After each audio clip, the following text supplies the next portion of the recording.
We meet again here for the Daily Bread Bible study. This is day number 10 for Genesis chapters 32 through 35. So let's get into it. We're still looking at the story of Jacob, and we'll kind of wrap up that story today as we start out with Jacob confronting Esau. Now, remember that Jacob took Esau's firstborn birthright, and Esau was not happy when they last met. In fact, Esau was plotting to kill him. So Esau and 400 men come to meet him, and Jacob is afraid. He is greatly distressed and decides to divide his group of animals and people into two groups in order to avoid total destruction by Esau. In his fear, Jacob prays a humble prayer to God, with both gratitude for what has happened and a request for God to stay true to God's promise of blessing. In Genesis 32, verse 9, "And Jacob said, O God of my father Abraham and God of my father Isaac, O Lord, who said to me, Return to your country and your kindred, and I will do you good. I am not worthy of the least of all the steadfast love and all the faithfulness that you have shown to your servant. For with only my staff I crossed this Jordan, and now I have become two companies. Deliver me, please, from the hand of my brother and from the hand of Esau, for I am afraid of him. He may come and kill us all, mothers with the children. Yet you have said, I will surely do you good and make your offspring as the sand of the sea, which cannot be counted because of their number." So again, this is another point where the covenant gets risked. Just as Abraham was willing to sacrifice Isaac, Jacob is willing to go back and accept whatever the fate will be for the Israelites. So Jacob is mulling over the prosperity God has granted him, and in desperation he asked for his life to be preserved before Esau. The great conniver, deceiver, planner creates a plan. He will send part of his possession to Esau, and this may persuade Esau to spare his life. Now, after sending his cattle, servants, possessions, and family across the river, Jacob remains on the other side. And a mysterious figure wrestles with Jacob, and Jacob holds on for dear life, literally. Jacob wants to wrestle out a blessing and desperately wants any blessing he can get before he meets his brother Esau. The figure asks for his name and then promptly renames Jacob here in Genesis 32, verse 28. Then the man said, You shall no longer be called Jacob, but Israel, for you have striven with God and with humans and have prevailed. Then Jacob asked him, Please tell me your name. But he said, Why is it that you ask my name? And there he blessed him. So in the traditional reading, this is Jacob discovers that he has wrestled with God, which is the name Israel or Israel, and Israel, the wrestler, becomes his title from now on. The name sticks both for Jacob and his descendants, as Israel will be used in many ways throughout the rest of the Bible. The people of God are good at wrestling with God.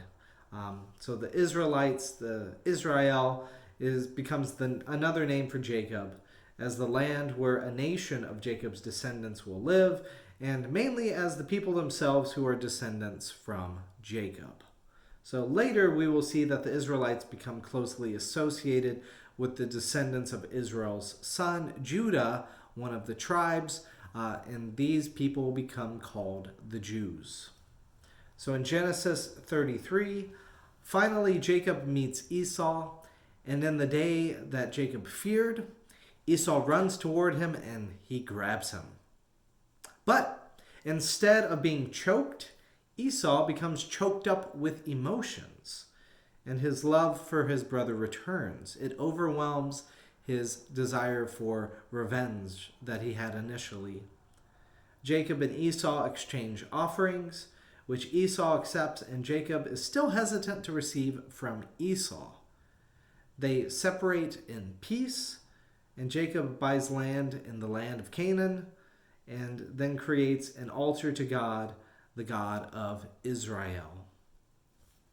So in Genesis 34, life seems like it's pretty good.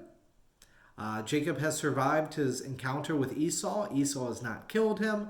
He has land in the promised land. Things are going well. He has many sheep and descendants. Yet life happens to lead to suffering. And this is kind of true of our existence as well. And redemption of the things that he has just received. As fitting with the larger theme, the people of the land are not to be trusted.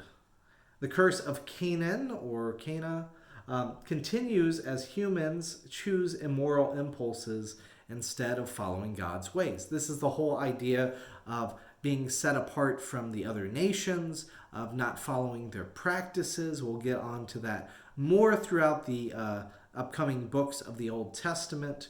And, one of the, encounters that we have here that is a noted problem, especially for Jacob, is the problem that occurs with his daughter Dinah.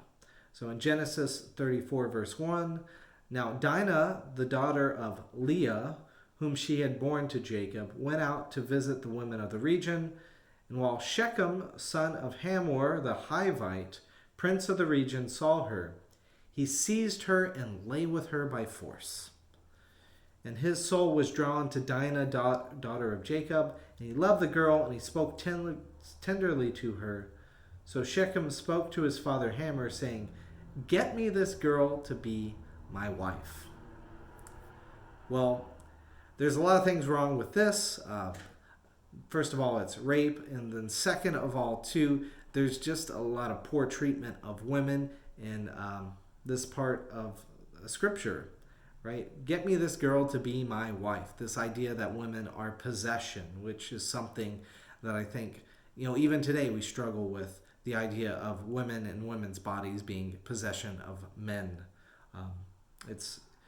But anyways, these men are upset mainly about this practice not being done. And in Genesis 34, verse 7, it says, this outrage is come up because he had committed an outrage in Israel by lying with Jacob's daughter, for such a thing ought not to be done. So I'm assuming here the outrage is rape.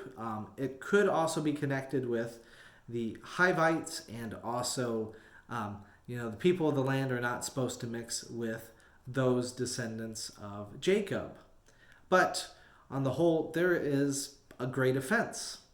And so the sons of Jacob deceive the Hivites and the Canaanites to become circumcised, requiring that.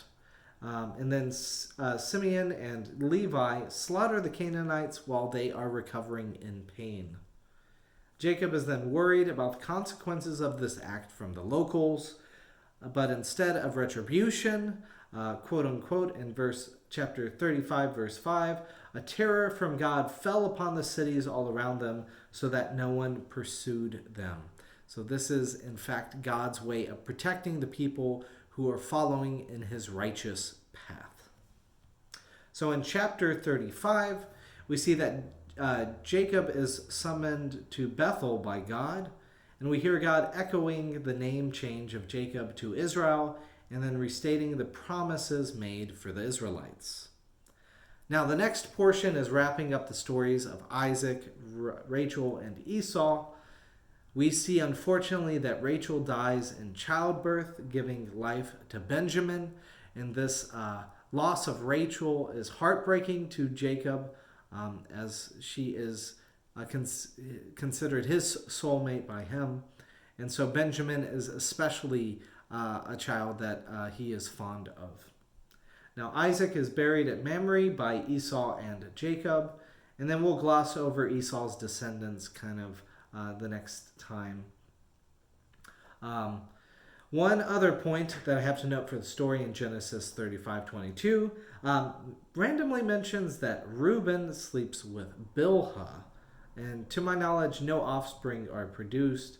So the reason for mentioning it here is not for lineage's sake, I believe the reason this is mentioned is to explain why Reuben's firstborn blessing is essentially given to Jacob's son Joseph and split between Joseph's sons Ephraim and Manasseh, because we'll look towards the end of Genesis on the story of Joseph, and then Joseph receives a double portion of it, but Reuben's share is not included in the portion of allocation. So this is how Ephraim and Manasseh become full and equal tribes with the rest of the 11 tribes of Israel, and they get land allocated instead of Joseph and the sons of Levi. Just a reminder, the sons of Levi become non-land owning priests called the Levites. So we will unpack all of that more later, but we get to see all of these things are mentioned for a reason here in the Bible. Good luck as we try and figure that out. May you come to understanding, and may any of these messages that I have, may they be helpful towards that task.